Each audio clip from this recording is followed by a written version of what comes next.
Hello, how are you doing? Chapter 4 of Cult Escape, called Breaking the Rules. Before I narrate it, I've got a short, shocking story to tell you. There was a documentary from Salford, Manchester, a few years ago. And in it, the mafia had been going around to the houses and saying that's £1 a week, otherwise we will burn your house down.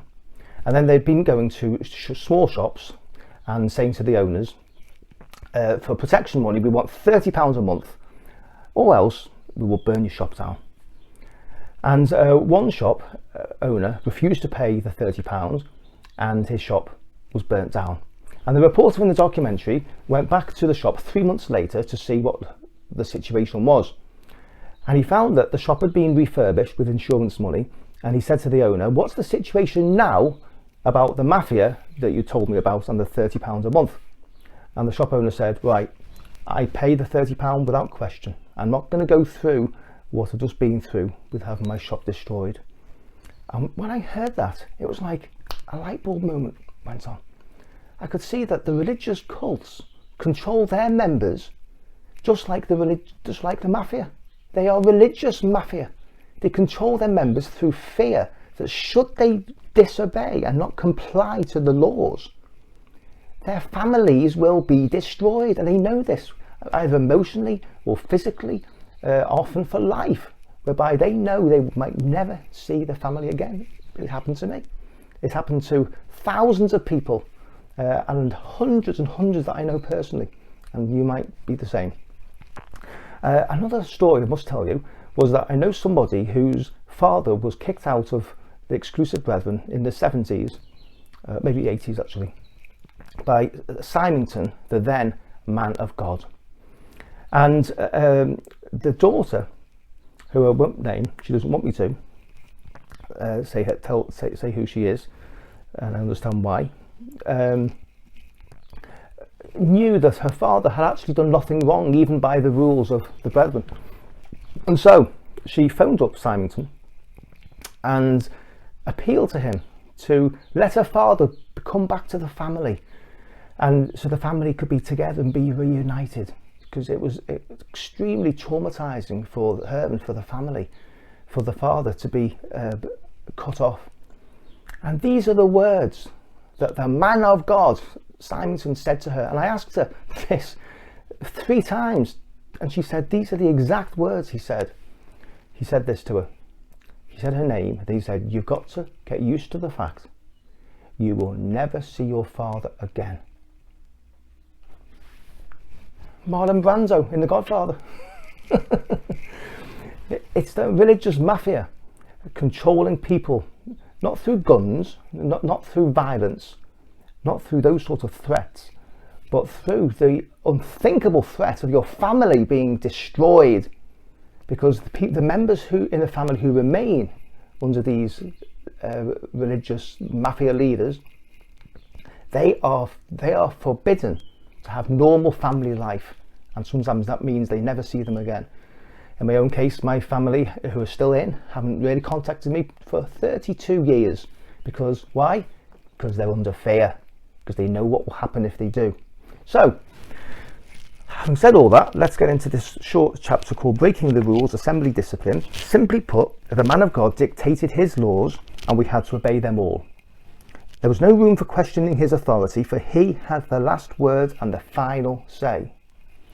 His laws changed according to what his current views were on what he deemed good and evil. He would say that all his judgments and disciplines were based upon his Bible. The reality was that they were based upon his interpretation of his version of his Bible. Anyone transgressing or breaking the man of God's interpretations of his laws were immediately subject to assembly discipline.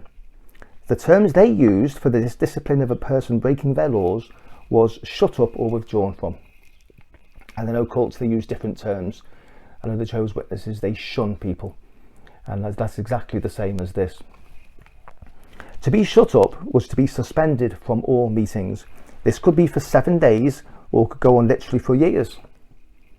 Boris Johnson is 10 days, by the way. I'm only half kidding. Until the Exclusive Brethren priests believed that God had forgiven that person and deemed them worthy to return. The 7-day shutting up rules was from an ancient Jewish law from an Old Testament verse that says that lepers should be isolated for 7 days until the priests have checked that they are clean. And so these people who get shut up, they are unclean. They are treated just like lepers. And of course, all cults have different laws and rules. And it's the same old with men who have exercised this religious control over their followers. To be withdrawn from was to be excommunicated, whereby all members were banned from having anything to do with you. This included being totally ostracised by members of your own family, including if wife, husband, children, anyone in the family. The exclusive brethren only withdrew from a member if they committed what the current man of God believed was a serious sin and would not repent about it. And I say this because the men of God change the laws and make them up as they go along. So at one point, computers and mobile phones were utterly forbidden. A wicked sin of the devil. And then later on, another man of God says they're okay. And so a family could be destroyed over one of the members breaking the old laws, whereas today they wouldn't be, for example. Can you see what's going on? To repent means to change your minds and agree with how the man of God sees that particular sin. It's all about agreeing with the leader. Being withdrawn from could also mean losing your home and your job if you work for an exclusive brethren company. My 4 grandparents, uncles and aunts were withdrawn from when I was 4. The sin that was that they decided not to carry on submitting under the then man of God, who was James Taylor Jr. from New York. It was 1970 and the drunken sex scandal in Aberdeen had just happened.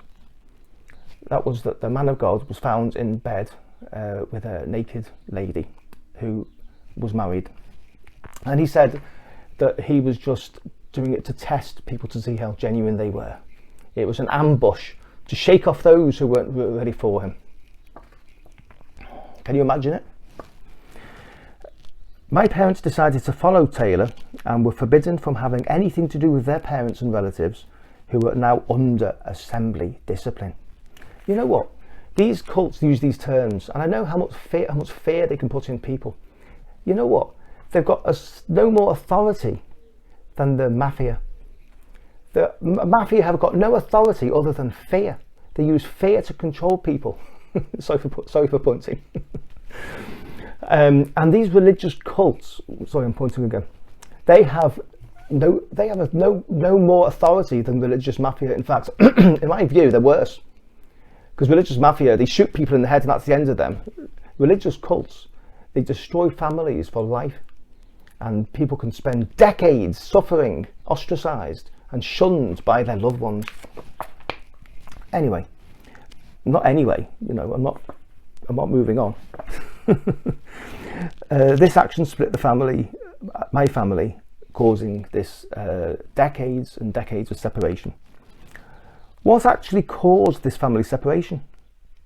What actually causes the family separation? It's important to note. It's that, in being personal to me, my parents were persuaded, influenced and instructed to separate from their family members who had left. They came under the control of the religious mafia. And maybe you're in one of these religious cults right now and you want to get out. Well, this cult escape campaign, and this is the book of my personal story of escaping at the age of 22, is to create awareness of what's going on. It is to help and encourage people who are trapped just to do some research and find out what other people have done. It is also to help people wounded and damaged emotionally and who are hurting by the effects of these religious cults. And it's also to warn people of what can happen if you were to join a religious cult. And also is to spread unconditional love around the world, because that's what we need, I believe anyway. See you soon. Oh, next chapter next week. Don't miss this one. It's my school experiences. I'll be wearing my school tie, which I've still got, and a white shirt to set it off. And I might be wearing my school shorts, but for that you'll have to wait and see. See you soon.